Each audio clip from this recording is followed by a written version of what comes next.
বিসমিল্লাহির রহমানির রহিম। সুপ্রিয় একাদশ মানবিক শ্রেণীর ছাত্রছাত্রীবৃন্দ, আজকের অনলাইন ক্লাসে স্বাগত জানাচ্ছি। আমি শিবলি আক্তার, প্রভাষক, ইসলাম শিক্ষা বিভাগ, নোয়াখালী সরকারি কলেজ। আজকে আমি তোমাদের সাথে ইসলাম শিক্ষা প্রথম পত্রের দ্বিতীয় অধ্যায় ইসলাম ও ব্যক্তি জীবন এর পাঠ 2 ও 3 এর বিষয় নিয়ে আলোচনা করব। তো আজকের পাঠে তোমাদেরকে স্বাগত জানাচ্ছি। দেখো, আমরা আজকে ইসলাম ও ব্যক্তি জীবন এর 2 এবং 3 পাঠ আলোচনা করব। 2 পাঠ হচ্ছে তাকওয়া এবং 3 নম্বর পাঠে হচ্ছে সিদক। আচ্ছা, প্রথমে দেখো যে ইসলাম হচ্ছে একটি পূর্ণাঙ্গ জীবন ব্যবস্থা। একজন মানুষের পারিবারিক জীবন, ব্যক্তিগত পারিবারিক জীবন থেকে তার সামাজিক, রাজনৈতিক, অর্থনৈতিক এমনকি রাষ্ট্রীয় ও আন্তর্জাতিক সকল জীবনের সুস্পষ্ট দিক নির্দেশনা ইসলামে রয়েছে। তো ইসলামে ব্যক্তি গঠনকে সর্বাধিক গুরুত্ব আরোপ করা হয়েছে। ব্যক্তিত্বের প্রকাশ পায় মানবীয় গুণাবলীর মাধ্যমে। তাই মানবীয় গুণাবলী সংশোধন ছাড়া নির্ভেজাল ইসলামিক অনুশাসন আশা করা যায় না। তাহলে একজন মানুষকে তার মানবীয় গুণাবলীর অর্জনের মাধ্যমেই সে আসলে সত্যিকার অর্থে ইসলামে প্রবেশ করে।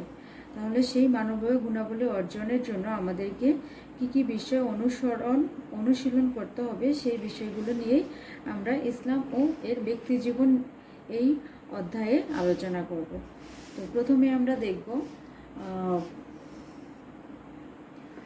পাঠ 2 এর তাকওয়া অংশটি নিয়ে আলোচনা করব।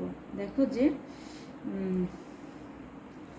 তাকওয়া হচ্ছে মানব চরিত্রের একটি সদ্গুণের নাম, যা গ্রহণ করে মানুষ আশরাফুল মাখলুকাতে পরিণত হয়। আমরা জানি সৃষ্টি সেরা জীব বা আশরাফুল মাখলুকাত হচ্ছে মানুষ, আর এই গুণটি বর্জনের ফলে তাকওয়া যে সদ্গুণ, সেই গুণটি অর্জনের ফলে একজন মানুষ হয় আশরাফুল মাখলুকাত। আর তাকওয়া যদি বর্জন করে, এই গুণটি যদি কেউ বর্জন করে, তার ফলে কি হয়, মানুষটি অধিপতিত হয় এবং সে আর মানুষের মধ্যে থাকে না। তারপর দেখো যে মহান আল্লাহ পাক বলেন, নিশ্চয়ই আমি মানুষকে উত্তম গঠনে সৃজন করেছি, অতঃপর তাকেই আবার একেবারেই অধপতিতদের অন্যতম অধপতিত করেছে। সুতরাং মানুষকে আশরাফ বা শ্রেষ্ঠ হওয়ার জন্য অবশ্যই তাকওয়ার গুণে গুণান্বিত হওয়া উচিত। এছাড়া যদি তাকওয়ার গুণে গুণান্বিত না হয়, তাহলে মানুষের উত্তম বা আশরাফুল মাখলুকাত হওয়ার কোনো উপায় থাকে না। তাহলে হচ্ছে মানুষকে আশরাফুল মাখলুকাত হওয়ার অন্যতম উপায় হচ্ছে এই তাকওয়া। তো এখন আমরা তাকওয়া শব্দের শাব্দিক এবং পারিভাষিক অর্থ দেখব। দেখো যে তাকওয়া শব্দের অর্থ হচ্ছে আল্লাহভীতি। তাকওয়া শব্দের অর্থ, তাকওয়া যেহেতু আরবি শব্দ, এর অর্থ হচ্ছে আল্লাহভীতি, পরহেজগারি, আত্মশুদ্ধি, বিরত থাকা, বেঁচে থাকা, নিজেকে সব রকম বিপদ ও অকল্যাণ হতে রক্ষা করা। এই সব কিছুই তাকওয়া শব্দের শাব্দিক অর্থ বোঝায়।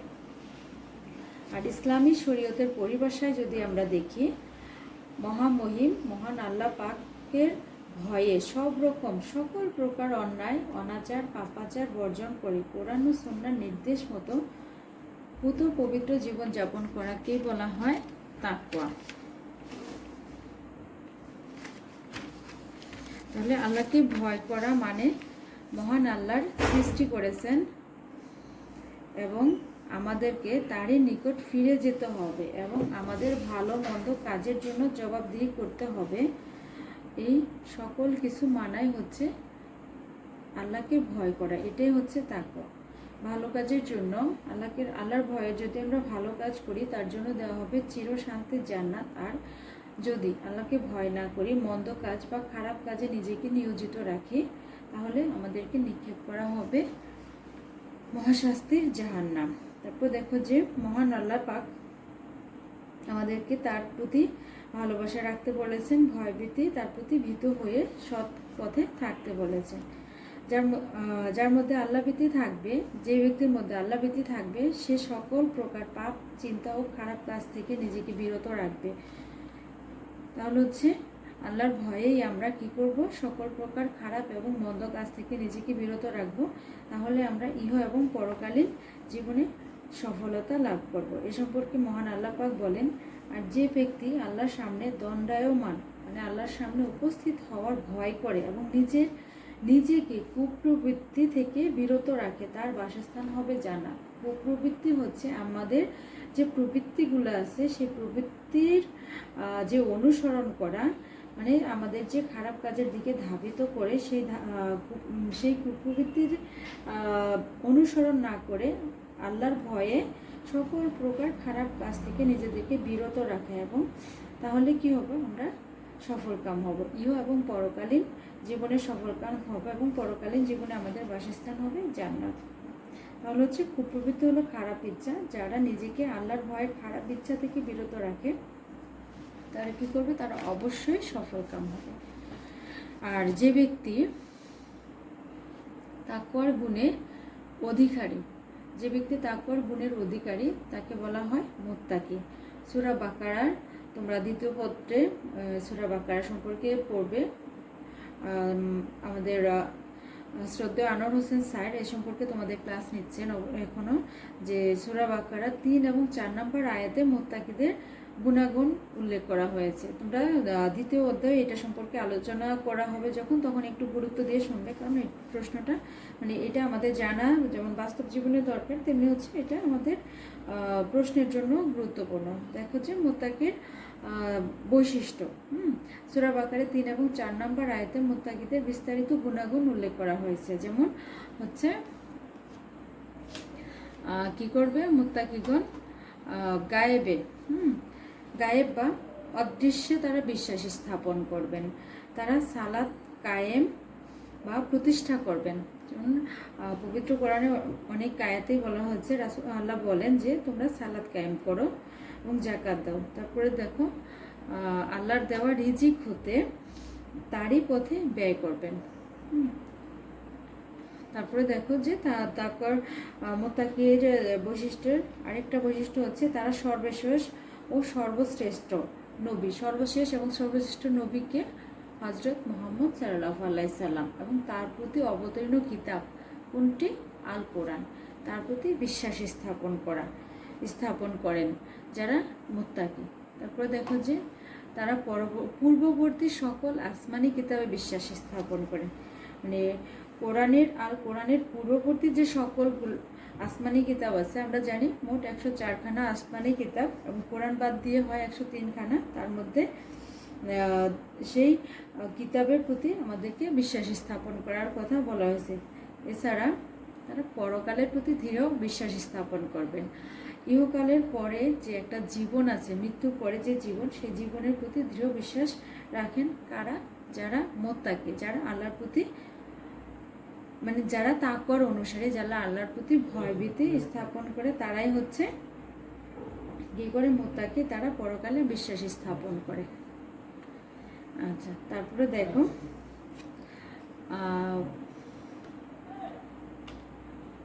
এই হলো মুত্তাকির বৈশিষ্ট্য। এছাড়া হচ্ছে তাকওয়ার স্তর আছে, ঠিক আছে। তাকওয়ার স্তর হচ্ছে 4টা। দার্শনিক ইমাম গাজ্জালী রহমতুল্লাহ আলাইহি তাকওয়াকে 4টি স্তরে বা সোপানে ভাগ করেছেন। সেটা হচ্ছে প্রথম স্তরে যারা থাকবে তারা সকল প্রকার হারাম থেকে নিজেদেরকে বিরত রাখবেন। দ্বিতীয় স্তরে যারা যাবেন তারা হচ্ছে সন্দেহযুক্ত হালাল বর্জন করবেন। তৃতীয় স্তরে সন্দেহবিহীন হালাল, যেই বিষয়গুলো আমাদের মানে ইবাদতে যদি একটু বাধা বিঘ্ন করতে পারে, জন্য সন্দেহবিহীন হালাল। এবং চতুর্থ স্তরে রয়েছে ইবাদতে সহায়কহীন বস্তু বর্জন করা। দেখো যে ইসলাম হচ্ছে একটা অনাড়ম্বর জীবন ব্যবস্থা, যেখানে কি বাহ্যিক চাকচিক্য এই বিষয়গুলো খুব একটা পছন্দ করে না। আমাদের মূল বিষয়টা হচ্ছে অন্তরের বিশ্বাসের সাথে সম্পৃক্ত, আল্লাহর আল্লাহকে ভালোবাসা, আল্লাহর প্রতি বিশ্বাসটাকে এবং বাহ্যিক যে চাকচিক্য এই সব কিছু থেকে নিজেকে বিরত রেখে আল্লাহর প্রতি বিশ্বাস ভালোবাসা রেখে আমাদের জীবন পরিচালনা করা, এটাই যে কোনো বাহ্যিক চাকচিক্য থেকে নিজেকে বিরত রাখা। তো এই হলো আমাদের তাকওয়ার 4টি স্তর। তো আমরা মুত্তাকির গুণাবলী সম্পর্কে দেখলাম। দেখো যে মুত্তাকির গুণাবলী 6টি। তো আমরা এখন চলে যাব পার্ট 3। পার্ট 3 হচ্ছে সিদ্ক। সিদ্ক এই শব্দটিও আরবি। তো এ সম্পর্কে মহানবী সাল্লাল্লাহু আলাইহি সাল্লাম বলেছেন, নিশ্চয়ই সত্যবাদিতা প্রশান্তিময়। যারা সত্য কথা বলেন হয়তোবা আর্থিকভাবে লাভবান হয় না, কিন্তু আত্মিক প্রশান্তি লাভ করা সম্ভব হয়। দেখা হচ্ছে আখলাকে হামিদা, আমরা জানি আখলাকে হামিদা হচ্ছে সৎ চরিত্র। তো সৎ চরিত্র অন্যতম শ্রেষ্ঠ গুণ হচ্ছে সত্যবাদিতা বা এই সিদ্ক। সিদ্ক হচ্ছে আরবি শব্দ যার অর্থ হচ্ছে সত্যবাদিতা, সত্য কথা বলা, হ্যাঁ, সত্য সাক্ষ্য দেওয়া, এই সব কিছুই হচ্ছে সিদ্ক এর আরবি শাব্দিক অর্থে বোঝায়। আর বাস্তব বা প্রকৃত ঘটনা যথাযথভাবে প্রকাশ করাকে সিদ্ক বা সত্যবাদিতা বলে। আর প্রকৃত ও বাস্তব ঘটনা বিকৃত করে প্রকাশ করা বা সত্য গোপন করাকে বলা হচ্ছে কিজব বা মিথ্যা। আর হাদিসে এসেছে মিথ্যাকে সকল পাপের জননী হিসেবে উল্লেখ করা হয়েছে। মহান আল্লাহ পাক বলেন, হে ঈমানদারগণ, আল্লাহকে ভয় করো ও সঠিক কথা বলো। তিনি আরও বলেন, হে মুমিনগণ, তোমরা আল্লাহকে ভয় করো ও সত্যবাদীদের সাথী হও। আর ইসলামী শরীয়তের পরিভাষায় বাস্তব ও প্রকৃত ঘটনা যথাযথভাবে প্রকাশ করাকেই সিদ্ক বা সত্যবাদিতা বলে। আচ্ছা দেখো, এই সিদ্কের কিন্তু অনেক সুফল আছে। আমরা যদি আমাদের জীবনে সত্যের বাস্তবায়ন করতে পারি, তাহলে আমাদের এর জন্য অনেক সফলতা জীবনে রয়েছে। ঠিক আছে? তো সত্য, সুন্দর ও সত্যবাদিতার বহুমুখী সুফল রয়েছে। সত্যের ফল মিষ্ট। হ্যাঁ, এই মিষ্ট ফল ভোগ করতে হলে সত্যাশ্রয় হতে হবে। তাতে পদে পদে কষ্ট, তিক্ততা ও বিড়ম্বনার শিকার হতে হয়, কিন্তু তারপরেও দিন শেষে ঠিকই এর যে মিষ্টি ফল, সেই মিষ্টি ফলটা আমরা ভোগ করতে পারি। তার মানে হচ্ছে সত্য ও সুন্দর ও সত্যবাদীদের কোনো বিকল্প নাই। এবং এর জন্য কি কি সুফল আমরা দেখি। সত্য কথা বলা হচ্ছে ইমানের লক্ষণ। ঠিক আছে? যেহেতু আমরা মুসলিম, সেই মুসলিম হতে হলে আমাদের ইমান আনতে হবে। তো ইমানের লক্ষণ হচ্ছে কি? সত্য কথা বলা। মহান আল্লাহ পাক বলেন, মিথ্যা তারাই বলে থাকে যারা আল্লাহর আয়াতে ইমান রাখে না। মানে আল্লাহর আয়াতে, আল্লাহর প্রতি, আল্লাহর রাসূলের প্রতি, আল্লাহর কিতাবের প্রতি যারা বিশ্বাস স্থাপন করে না, তারাই কি করে? মিথ্যা বলে, সত্য বলে না। তাহলে ইমানদার ব্যক্তি কোনো স্বার্থেই, দুনিয়াবি কোনো স্বার্থে সত্যকে পরিত্যাগ করবে না। তাহলে হচ্ছে সত্য কথা বলা হচ্ছে ইমানের লক্ষণ। তারপরে দেখো 2 নম্বর পয়েন্ট হচ্ছে কি? সত্য জান্নাতের দিকে আর মিথ্যা পাপের দিকে পরিচালিত করে, মানে জাহান্নামের দিকে পরিচালিত করে। রাসূল সাল্লাল্লাহু আলাইহি সাল্লাম বলেন, সত্য কথা বলা তোমাদের কর্তব্য, কেননা সিদ্ক বা সত্যবাদিতা সত্য পুণ্যের পথে পরিচালিত করে আর পুণ্য জান্নাতের দিকে নিয়ে যায়। তাহলে হচ্ছে সত্য আমাদের জীবনে সফলতা আনে, আর মিথ্যা কি করে? আমাদের জীবনটাকে ধ্বংস করে ফেলে। তারপর দেখো যে 3 নম্বর পয়েন্ট আমরা দেখি, সত্য পাপ থেকে রক্ষা করে। সত্যবাদিতা মানুষকে পাপ থেকে রক্ষা করে, আর মিথ্যা হলো সকল পাপের জননী। আর শুধু মিথ্যা পরিত্যাগ করে সত্য পথ অবলম্বনের মাধ্যমেই ইহকালীন এবং পরকালীন মুক্তি লাভ করা সম্ভব। তাহলে হচ্ছে সত্য অবলম্বনের মাধ্যমেই আমরা যেমন পাপ থেকে বেঁচে থাকতে পারি, তেমনি ইহ এবং পরকালীন জীবনের সফলতা লাভ করতে পারি। তারপর দেখো, সত্য মুক্তি দেয় আর মিথ্যা ডেকে আনে ধ্বংস। মহানবী সাল্লাল্লাহু আলাইহি সাল্লাম বলেছেন, সত্য মুক্তি দেয় আর মিথ্যা ডেকে আনে ধ্বংস। সত্য কথা বলার আসলে অনেক উপকারিতা। হ্যাঁ, সত্যবাদীকে মানুষ প্রচুর বিশ্বাস করে এবং সম্মান করে। মিথ্যাবাদী মানুষ প্রভাব ও প্রতিপত্তি দ্বারা যা করতে পারে না, সত্যবাদী মানুষ তার সত্যবাদিতার দ্বারা সহজেই করতে পারে। কোনো স্বার্থপর ব্যক্তি স্বার্থের সংঘাতের কারণে তার শত্রু হয়ে গেল, যখন সে আবেগ মুক্ত হয়ে চিন্তা ভাবনা করবে, তখন সত্যবাদীকে সম্মান ও শ্রদ্ধা করবে। মিথ্যাবাদীকে তার ছেলে মেয়ে বন্ধু বান্ধব কেউ বিশ্বাস করে না, সম্মান করে না। স্বার্থের কারণে যারা তার সাথে সম্পর্কিত হয় তারাও তাদের অন্তর দিয়ে ঘৃণা করে। তাহলে হচ্ছে দেখো, সত্য কি দেয়? সত্য হচ্ছে মুক্তি দেয়, আর মিথ্যা তার জন্য ডেকে আনে ধ্বংস। তাহলে মিথ্যা কখনোই হয়তোবা দুনিয়াবী প্রভাব প্রতিপত্তি দিতে পারবে, কিন্তু তাকে কোনো শান্তি দিতে পারবে না। একসময় সে সত্যি মানে মিথ্যার জন্য তার জীবনে ধ্বংস নেমে আসবে, সে ইহ এবং পরকালীন জীবনে ধ্বংসের মুখোমুখি হবে। তারপর দেখো যে সত্যবাদিতা মহৎ গুণ। সত্যবাদীকে সবাই বিশ্বাস করে ভালোবাসে। আমাদের প্রিয় নবী সাল্লাল্লাহু আলাইহি সাল্লাম বাল্যকাল থেকে সকলের কাছে সত্যবাদী বলে প্রিয় ছিলেন, এবং এজন্য তাকে সবাই আল আমিন বলে ডাকতেন, তাকে আস-সাদিক বলেও ডাকতেন এবং সম্মান করতেন। প্রাণের শত্রু তাকে মিথ্যাবাদী বলতে পারেনি। রোম সম্রাট কাফের সর্দার আবু সুফিয়ানকে প্রশ্ন করেছিলেন, মুহাম্মদ সাল্লাল্লাহু আলাইহি সাল্লাম কি কখনো মিথ্যা কথা বলেছেন? আবু সুফিয়ান উত্তরে বলেছিলেন, না, কখনো বলেনি। তাহলে হচ্ছে মিথ্যা বলা হচ্ছে মহাপাপ। আর মিথ্যাবাদী যেমন আল্লাহর কাছে ঘৃণ্য ও অভিশপ্ত, তেমনি মানুষের কাছেও নিন্দনীয়। মিথ্যাবাদীকে কেউ বিশ্বাস করে না, কেউ ভালোবাসে না। তাহলে হচ্ছে সত্যবাদিতা হচ্ছে একটি মহৎ গুণ। আর রাসূল সাল্লাল্লাহু আলাইহি সাল্লামের প্রতি আমাদের যদি সত্যিকার অর্থে প্রেম থাকে, সত্যিকার অর্থে ভালোবাসা থাকে, তাহলে আমাদের ওনার যে গুণ, সত্যবাদিতার যে মহৎ গুণ, এটা অবশ্যই আমাদের জীবনে বাস্তব কী করতে হবে? অনুসরণ করতে হবে, অনুশীলন করতে হবে।